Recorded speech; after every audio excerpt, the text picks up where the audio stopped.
Vincent Bevins is an American journalist who is speaking to me today from lockdown in Sao Paulo. He has worked as a reporter for the Financial Times in London, as a foreign correspondent for the Los Angeles Times in Brazil, and after moving to the Indonesian capital of Jakarta in 2017 to cover Southeast Asia for the Washington Post, has written a book available in the UK from today, 11th of June, entitled The Jakarta Method, Washington's Anticommunist Crusade and the Mass Murder Program That Shaped Our World. Vincent, huge thanks for coming on. Yeah, thank you for having me. We'd be remiss not to address the reason we're talking about this book at such great distance, rather than at your favorite restaurant, as we would be in better circumstances. Last time I checked, about a week ago, confirmed cases of COVID-19 in Brazil were closing in on something like 400,000, and deaths were climbing to above 25,000. The US had meanwhile banned flights from Brazil. I'm a bit behind the curve here. Can you give us a sense of life in Sao Paulo at present?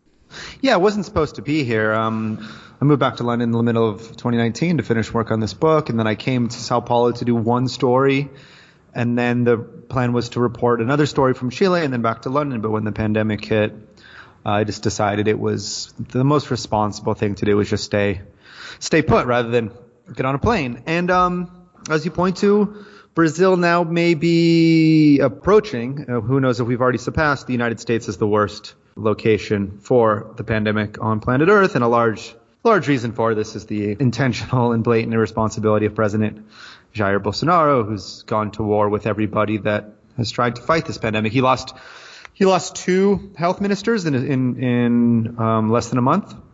And these are both people he appointed. These were fellow right-wingers. These were not like, deep state health ministers. So I've been sort of keeping put in downtown Sao Paulo. The scene around my apartment is not a nice one. There was always some homeless people. There's a lot more. And so you've seen an explosion of sort of suffering around. And I come to this little abandoned office where I have internet to do my best to promote the book and stay in touch with the outside world. But everyone's getting through it day to day pretty well. Like we all fell into a routine. But Sao Paulo is on an official semi-lockdown. It has been for a few months, and the public system, because there is kind of an NH style health system, although it's much worse than what you have, the actual NHS. They are really bracing to be hit hard soon. So we're all just taking it one day at a time and trying to work on our personal projects and live life. Wow. Okay. So is the rise in homelessness the result of people losing their homes, or is it more the desperation of the already homeless on the streets of Sao Paulo? No, it's new people. New people. So downtown terrible. Sao Paulo, it's not very good. I mean, it's not good. For a while, it was really, there were some dark scenes downtown for a while.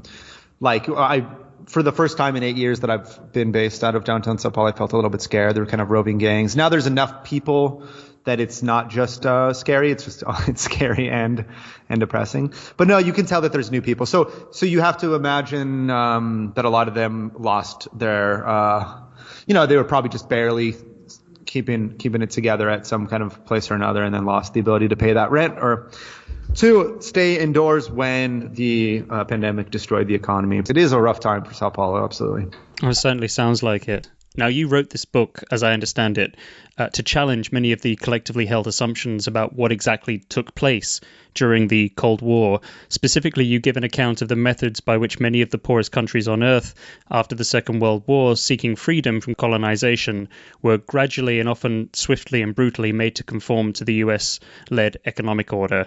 You make clear in the introduction that the book is not an attempt to position good guys against bad guys, but rather as a response to the fact that history is nearly always written by the winners. How was the story of the Cold War conveyed to you as you were growing up in the US? Yeah, that's a good question. I mean, I wasn't on a crusade myself. When I got to Indonesia to cover all of Southeast Asia, I didn't get there with the idea of trying to change anyone's mind about anything. It's just that this massacre that happened in Indonesia in 1965 and the story of the interrelated violence that sprung out from it was so obviously present in everything that I was reporting on, and so obviously misunderstood and underappreciated in the West, that I wanted to tell that story. And I realized very quickly that whether I liked it or not, the truth of that story contradicted a lot of very deeply held assumptions about the Cold War in the English-speaking world. And to answer your question directly, I think I was probably raised thinking that the Cold War was a battle between two forces of equal size that went to war directly with each other over who was going to run the world. And the Soviet Union was very malicious and in its attempt to run the whole world. The United States was very benevolent and freedom affirming in its attempt to contain this challenger, and the good guys won. Whereas that side of the story exists. You can tell it that way with facts, but it leaves out a very big part of the story, which is the vast majority of humanity that lives in the former colonized world, what used to be called the Third World. And once you bring all of planet Earth onto the scene, once you tell that story, treating each human being as equal rather than just making it a story between elites in Moscow and Washington, I think it emerges that the Cold War was primarily fought not between the First World and the Second World, but between the First World and the Third World.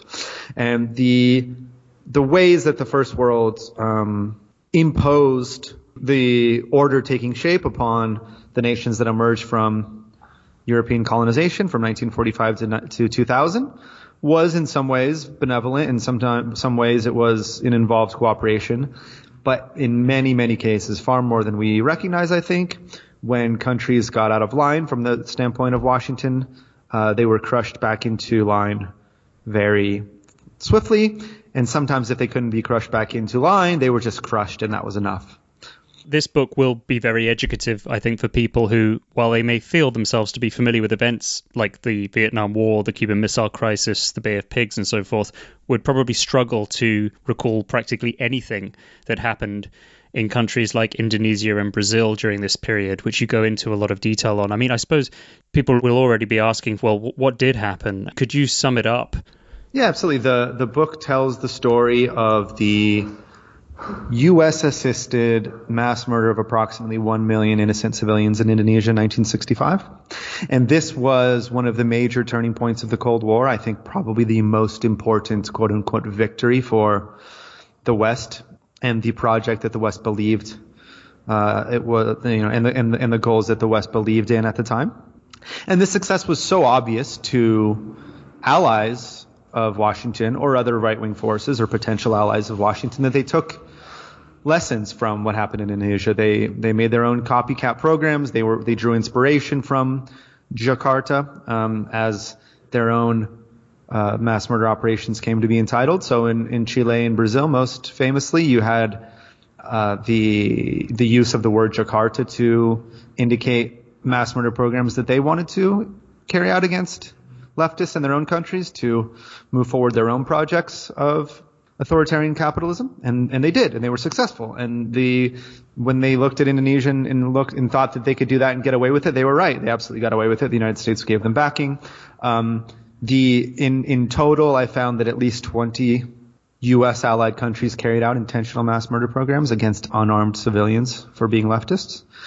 And if you include those programs and all of the casualties from war resulting from as I call Washington's Anticommunist Crusade, it's millions of innocent people. And I think that this violence was such a fundamental part of the way that the Cold War was won that it shaped the order that came afterwards. And this is the world we live in today. And of course, that is what the title of the book, The Jakarta Method, really refers to, isn't it? The state-organized extermination of civilians who oppose the construction of capitalist authoritarian regimes loyal to the United States. Yes. Okay.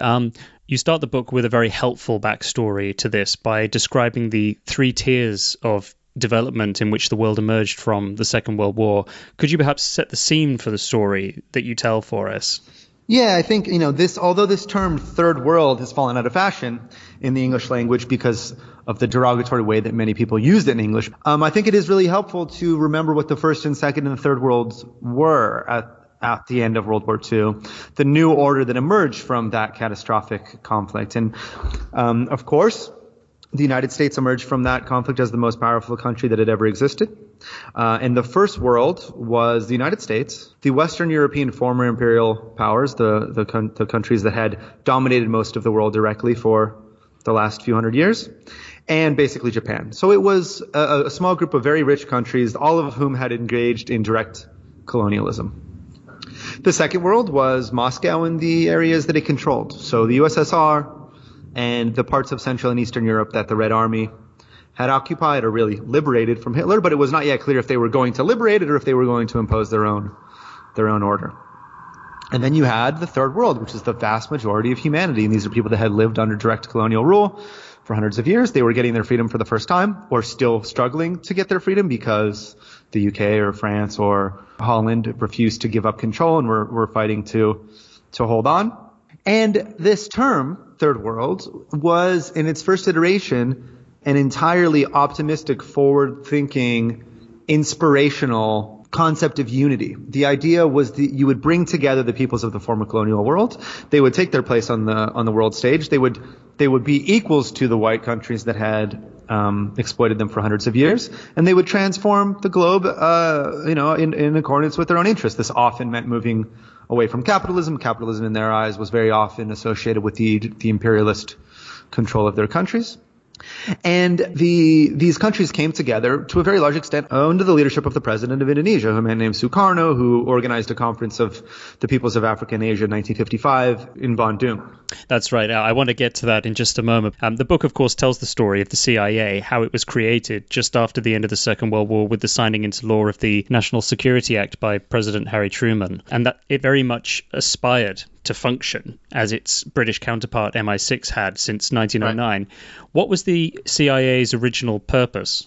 Yeah, so like I said, the U.S. came out of World War II, the most powerful country in history, but it wasn't really ready for this, right? It didn't have a clandestine service. It didn't have a spy agency. It didn't have all of the kinds of secret organizations that empires usually have. And MI6 at this time is the best example in the world. And they decided to create one. I mean, officially the goal of the Central Intelligence Agency was to provide intelligence to the President of the United States. But very quickly, they also created a covert operations department led by a man named Frank Wisner, who was very, very committed to the destruction of communism, even more than the other people in the CIA at the time. Committed to taking on the Soviet Union wherever it was operating or wherever they could pretend that it was operating. And these were upper class, blue blood is the term we use in like the Northeast United States, cosmopolitan liberals that went to private boarding schools based on Eton. They very much wanted to be like MI6. They very much wanted to be like the British upper class. They very much liked James Bond novels they like really, and they were given a lot of resources and a lot of freedom to operate around the world fighting quote unquote communism. And their first attempt to do this was to take on Eastern Europe, to actually go after the Eastern Bloc. They failed repeatedly. They were not only infiltrated by Soviet spies, they were often looked down upon by MI6 for being sort of incompetent. They just couldn't get anything done. They absolutely failed at confronting what we could call real communism. So they turned to the third world. And even sympathetic historians of the CIA note that the reason they kind of turned south is because they just couldn't get anything done when it came to the actual Stalinist regime with its own secret service and clandestine police and so on. Reading this part of the book, I was reminded of an essay by Gore Vidal called The National Security State. After Truman sort of proposed that the US use the National Security Act to police Russia's every border, I'm quoting here, "There is no regime too reactionary for us, provided it stands in Russia's expansionist path. There is no country too remote to serve as the scene of a contest which may widen until it becomes a world war." So you kind of get the sense there of how this agency, based on this piece of legislation, was very much born out of a paranoid fear of losing control. No, I think that quote is really interesting because it points to a kind of decision that had to be made, and who knows if it was always inevitable that it was going to go this way. But I think the United States, as it emerged from 1945, had two legacies in its within itself, On the one hand, we had the revolutionary tradition of saying that every country has the right to stand up for itself and to throw off the colonial yoke, and that every human being has rights, right? On the other hand, we were a deeply racist settler colony that carried out genocide in order to take over the vast majority of North America. We were the allies and cultural cousins, if not even closer, of Western European imperial powers. And it was a real sort of fork in the road moment. Were we in 1945 going to emerge as the most powerful country and stay true to these revolutionary ideals? Were we going to stay true to the legacy of 1776? Or are we going to sort of fall into the same structural position that Europe had occupied for a long time, which is to exert direct colonial imperial control over much of the globe? And even people in the third world that were communists, even radical opponents of capitalism, hoped that we might go the first route. And that, of course, leads us into another crucial part of this story, which is the Bandung Conference of 1955, which was kind of set up to appeal to that choice that the states had, that ability to see its own past in the possible futures of other countries. This was the meeting of 29 countries that made up the so-called Third World, together representing about 1.5 billion people, over half the world's population. Yeah, this was a hugely important moment. And it was a surprisingly successful one, even for people that lived through it. And this is, I met a lot of people that did remember just how big and inspiring this moment was. Leaders like Sukarno in Indonesia and Nehru in India brought together, to a very large extent, the peoples of the post-colonial world. It was technically the Afro-Asian People's Conference. Brazil took part as an observer.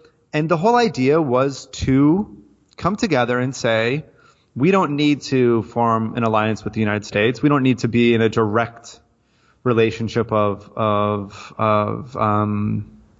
servitude to anyone. We're going to stand up and form our own alliance, which means that we look out for each other. We want to insist on our right to be fully independent, insist on our right to trade with everyone, to help everyone, and insist on our right to change the rules of the global economy, which they believed had been stacked against them by hundreds of years of colonialism. And President Sukarno gave a speech in which he said that the conference itself landed on exactly the 180th anniversary of the battles of Lexington and Concord, major events in the American Revolutionary War, and he did this in order to make the point that America too had freed itself from colonial rule, and that these countries gathered there on that day were demanding nothing more radical than the same, both in principle and spirit. His message was designed to bridge the divide between the First and Third World. Why didn't it land that way for President Eisenhower, Wisner, and others who were watching all of this take place from a distance?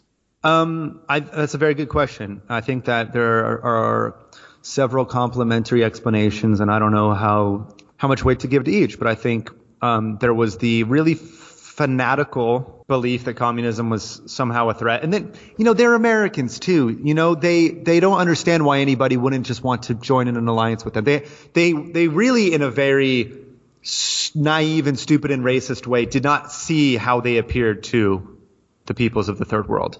If you talk to Indonesians that were active in politics in the 50s and 60s and 70s, they would be like, oh yeah, well, the United States, well, let's see. That's obviously a white settler colony. They're obviously racist. I mean, I've seen the way they treat black people and what they did to the Native Americans. They're in an alliance with our former colonial overlords. Let's see what they do. I don't really want to join in an alliance with them just because they say they want to. The Soviet Union never did anything to us. We'd rather maintain our independence. We believe that we have earned our right to have independence. From the American perspective, it was like, well, why don't you want to be, in this very deeply American way, believed that anybody that didn't immediately join up with them to the hilt must have some devious intentions, or they just didn't get how good we were, right?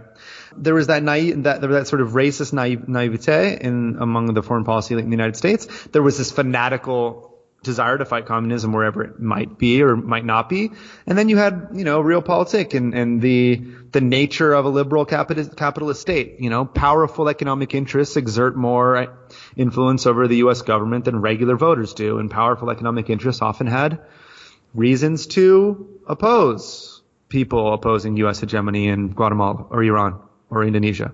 And usually where you really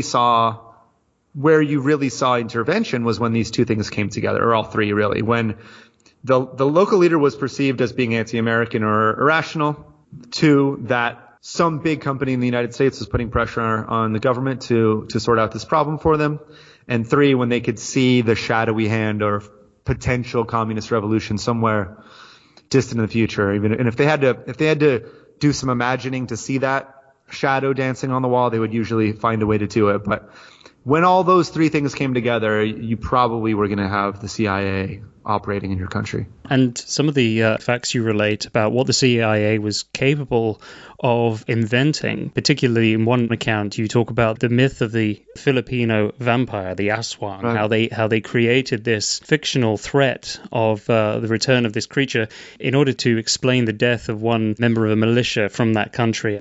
Yeah, it's insane, right? I mean, psychological warfare, these guys, they thought they were very smart. These guys were Yale, these guys thought that they were, playing empire. They had all the resources at their disposal, and nobody was ever going to get them in trouble. And they thought they were really clever, creating psychological warfare techniques to employ against the peoples of the Philippines or Vietnam, or the list goes on and on. But if you think about what this really is, this is really horrible. This is the use of a surface level knowledge of local religious and cultural traditions to terrorize people into abandoning the belief that a better world was possible. So because the Huks were a rebellion, they fought the Japanese invaders in World War II. And just like you had in lots of other places after World War II, they did not want to give up and just let the old fascist collaborators take back over. Like Greece was a very important example of this. They thought they had a right to shape the future of the Philippines, and the U.S. wanted to give the country back to the feudal elites that had been our partners there since direct formal imperial control of the Philippines started in 1898.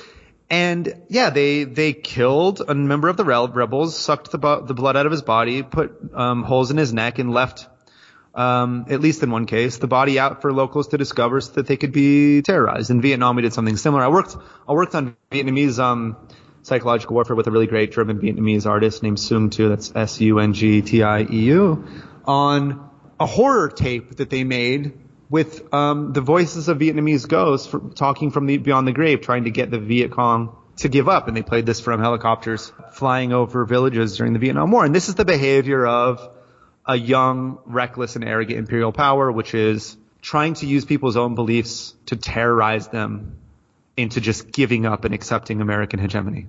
Well, it wasn't the only time the CIA used Hollywood techniques.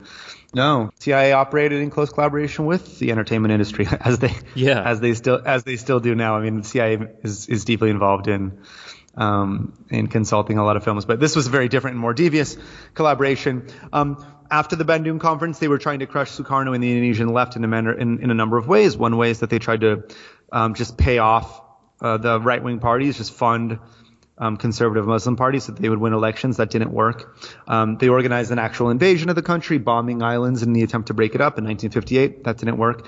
And in Hollywood, they, through a liaison, they contacted Bing Crosby and his brother to make a sex tape that would show, purportedly, that Sukarno had slept with a KGB agent in Russia and was now under the control of Moscow.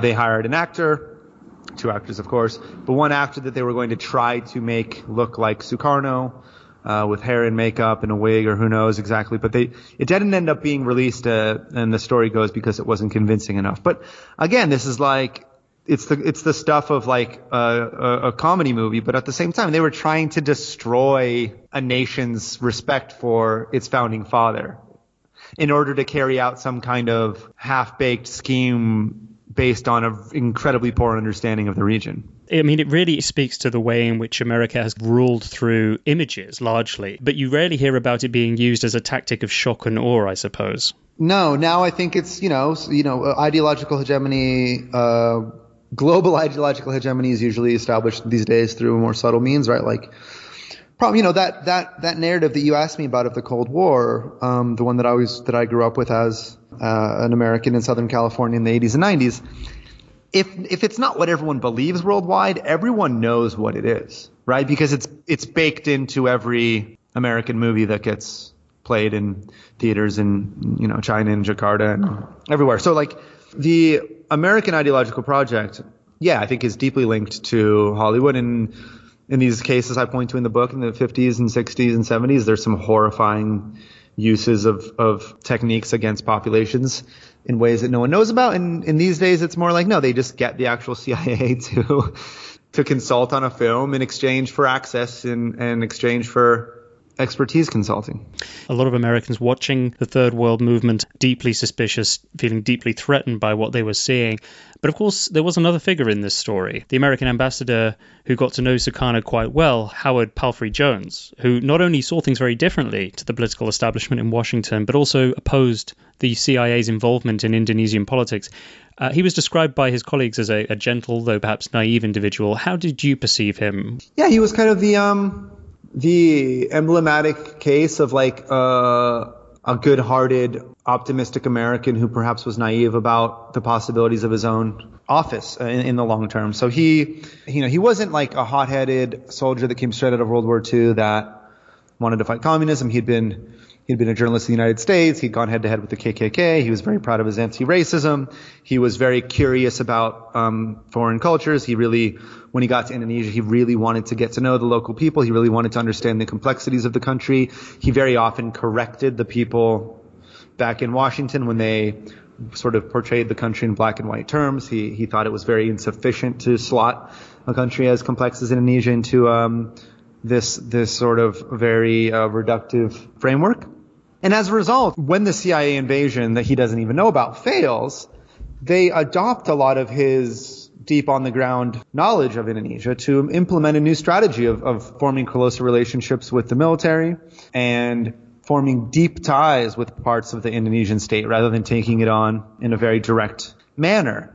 His understanding of what this would mean was that the United States would maintain a long-term alliance with Sukarno in Indonesia and avoid direct confrontation. But in the end, it was used in a way that I imagine he would have never countenanced. But he was removed right before the really catastrophic events of 1965. So let's talk about those events, because the book covers so many countries, so many regimes, so many coups, that perhaps to focus in on the events that stood out most to you, the ones that made you most angry, most shocked as you wrote the book. Yeah, I thought I've kind of had an idea. I was like, I know I'm a journalist in Latin America, Southeast Asia. I know the extent to which we made bad alliances. I think that's the jump that I hadn't been prepared for.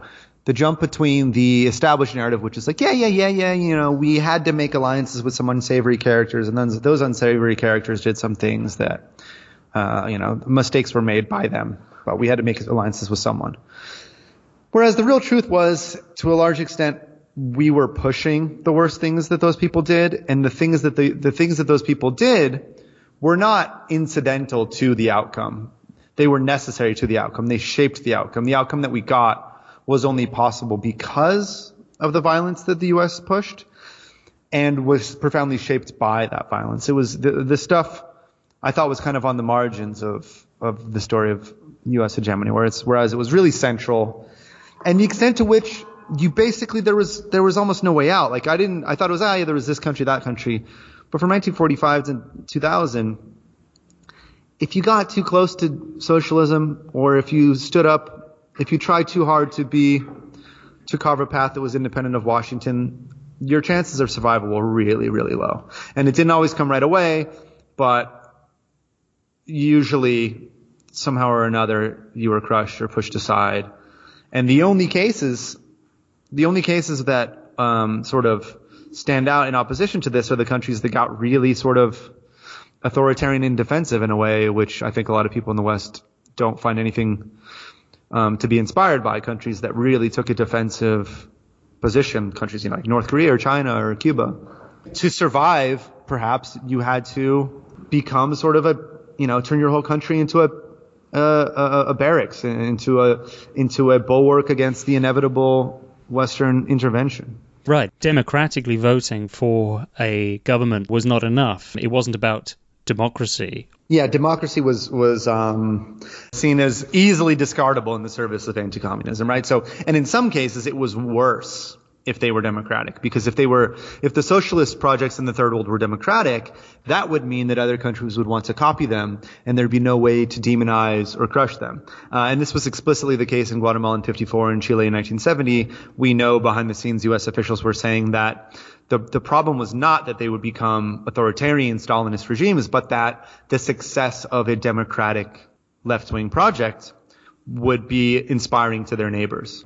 In the introduction to the book, you explain your methodology of gathering declassified information and the testimonies that went into telling the story from the various people you interviewed.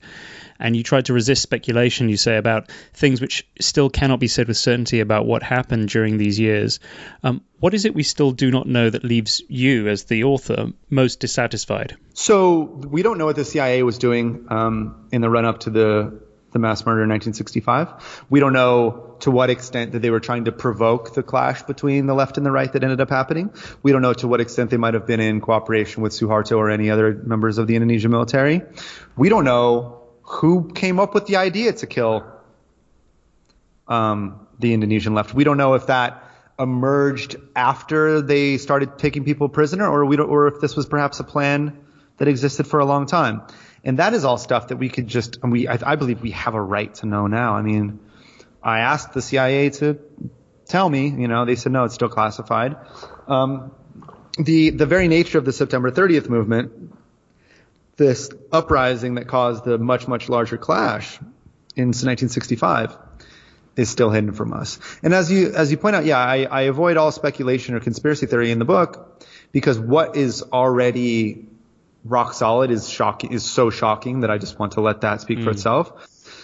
But there's a lot of ripe territory for theorizing about conspiracy, because we know that there was conspiracy. Why was it that in Chile in 1970 the method they used to try to stop Allende taking over was the exact same one that was used in Indonesia in 1965? Was there some kind of cooperation across the international anti-communist movement? Were U.S. officials giving them hints? Why are there so many coincidences in the ways that these regime change operations take place from country to country? But the really big hole at the center of the narrative is the September 30th movement. And people have been working on it for 50, 60 years. People that speak 10 Indonesian languages and have examined every last word and every last document. And we still don't really know what that was. Tell us more about that movement, just to give context to what is still unknown. Yeah, so when they removed Howard Jones, that ambassador that you spoke of as being committed to a fuller appreciation of Indonesia, they brought in a new ambassador whose obvious job was to precipitate regime change. This was his specialty. He had done this in South Korea. And it was clear to the Indonesian left and to everybody that the United States was going to push for some kind of a removal of the regime. Behind the scenes, we know that MI6 and CIA were covertly agitating to cause a clash between the unarmed Communist Party and the very well-armed military. We don't know exactly what they were doing, but we know that what they wanted to happen and what they were trying to make happen was some kind of an excuse for the right wing to crack down on the left, some kind of a quote-unquote abortive coup that would allow the U.S.-backed military to crush the unarmed Communist Party and blame it on them, say it was their fault. Now, rumors are swirling throughout Jakarta all throughout 1965 of plots and counterplots, and it's all very cloudy. No one knows what's really going on, and everybody's suspicious of everybody. Then, on the morning of October 1st, 1965, Indonesia wakes up to radio reports that the quote-unquote September 30th movement has kidnapped high-level officers that were planning a right-wing coup in treason, committing treachery against President Sukarno, and that, we have some plan to sort this out, and, we got them. Immediately, General Suharto, a right-wing general that was not kidnapped in that early morning raid, takes over the country and crushes this September 30th movement, which was led by military officers and carried out by their military subordinates. We still do not know why the people that they arrested ended up murdered and stuffed into a well. We still do not know why Suharto himself was not kidnapped. We still do not know if the Communist Party had any knowledge of what was going to happen, or if they just sort of tacitly gave approval, or if they helped to plan, or if they didn't know at all. And we don't know why it was so easy for Suharto to immediately take control back over the country, ignore direct orders from President Sukarno, who still should have been the leader of the country, and establish complete control over Indonesia. The various theories as to whether or not the September 30th movement was a false flag operation, whether it was a very poorly carried out military uprising, whether there was some minor communist participation. There are more theories than there are dozens of theories, and none of them is satisfactory to everyone. Weighing the sum of what went into this book in your mind, do you see clear moments in that timeline where things could have turned out very differently than they did? One of the main characters, Francisca, when she moved from Indonesia to Amsterdam after her husband was taken prisoner and never released, she was shocked to find that, here in the rich white world, socialists and communists are allowed to participate in democracy. Americans just let them do that here. And her interpretation of that was, this is the consequence of racism. They don't let us do what they let the Europeans do. And she looked at Italy and France, where communist parties had significant participation in parliament, but they never, of course, ran the country. And from her perspective, I think you could ask, what would happen if the U.S. in this moment of new hegemony had allowed simply for the countries in the third world that had left-wing movements to just have them? Could you imagine a situation in which the United States said, okay, if the leftists win because they have the most popularity, we're going to allow that, and we're going to push for the maintenance of elections in case the left gets unpopular, and we're going to push for democracy and human rights no matter who wins, and if our side loses, then we accept that. Could I imagine that leading to a better outcome? Yeah. Could I also imagine worse outcomes in the Cold War if the U.S. had acted sort of naively in certain circumstances? Yes. But I think the question would not be to enter Indonesian history like on September 29th, 1965 and try to solve that problem. But what if there had been don't do Iran 53, don't do Guatemala 54, then the countries of the third world might be less suspicious of the United States. And then the United States might be in a position to say, have social democratic leaders, and we'll do our best to make deals with those governments as to how much our companies can extract. And if we have to negotiate, that's fine. But hopefully in the long term, voters will choose the leaders that make the best economic promises. I don't know, maybe that's hopelessly naive, but I think you can imagine that path. It is possible to imagine. Well, we began this conversation by talking about those choices that the Young Republic had. And the book makes it especially interesting for this reason to think about the way in which national populism today can be read almost as a process by which advanced capitalist Western nations, not just the United States, but nations that have realized the limits of the liberal economic order they once stood for, have constructed new stories about themselves, which in the case of America First suggests that America was never meant to be this expansionist empire. Yeah, it's really interesting, Trump, right? Because on the one hand, he says, it is our right to crush our enemies wherever we see them. We don't, screw human rights. If it will help America to smash Bolivia, we will do so. And then in the same breath, he'll say, well, we also shouldn't be so involved around the rest of the world. It's bad for us. So you have this kind of double inversion where the hegemonic discourse on both parties for a very long time was, we don't have a right to screw over other countries, but we should be engaged everywhere in a benevolent fashion. And he says, no, we have a right, but we should pull back for our own good. I think, notably, he doesn't have actually enough control over the U.S. government, or maybe he doesn't have the energy to actually govern sufficient to cause that kind of a pullback, right? He kind of says it, but it didn't really actually happen. And this I think, speaks to the nature of the U.S. foreign policy establishment itself, is that unless there was a really concerted effort on his part to pull back from the rest of the world, the power of inertia is quite important. But at the same time, no matter what Donald Trump says, the U.S. is in relative decline, right? We're less powerful than we were in 2005, and in 2005 we were less powerful than we were in 1995.